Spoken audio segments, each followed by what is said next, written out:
अर्ज़े वतन की सलामती और बका के लिए पाक फ़ौज की कुर्बानियों का एक तवील सिलसिला है।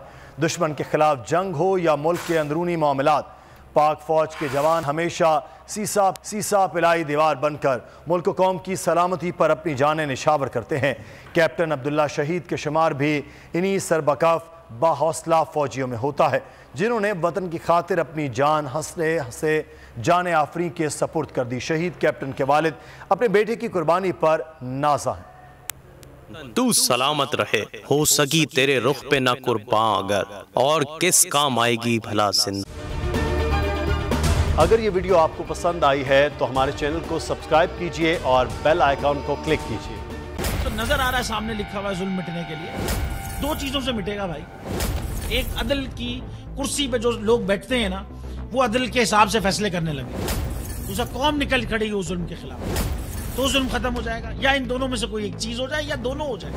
अगर 420 का मुकदमा था, उस वक्त अदलिया में जो लोग बैठे हुए केस देख रहे थे, वो पूछते ना यार चीट हुआ कौन है। जब उनको दिखता कोई चीट नहीं हुआ, केस खत्म कर देते। तो जालिम जुल्म कर ही नहीं पाता। 9 जजेस ने नोट बिफोर किया मेरे केस को यार, 1.5 साल चला। शख्सी जमानत का केस, सेम केस इस्लामाबाद में कर दिया। एक ही इल्जाम पे 2 केस हो नहीं सकते भाई। मतलब 60 दिन का वक्त होता है। 102 दिन के बाद मैं जीत गया, केस बरी हो गया। 102 दिन के बाद अपील फाइल की, एक्सेप्ट कर ली। नहीं करते ना एक्सेप्ट, खत्म हो जाता ना जुल्म यार। भरी अदालत में मुझे बरी कर दिया, फिर पता नहीं क्या हुआ 2.5 घंटे बाद का नोट बिफोर। मैं नहीं सुनता ये केस, खड़े रहते अपने फैसले पे, मिट जाता जुल्म। अल्लाह ताला ने बिठाया इन कुर्सियों पे इनको यार, ये अल्लाह ताला की तरफ से फैसले करने हैं। तो या तो ये फैसले आएंगे, जुल्म मिट जाएगा, या कौम खड़ी हो जाएगी जुल्म के खिलाफ।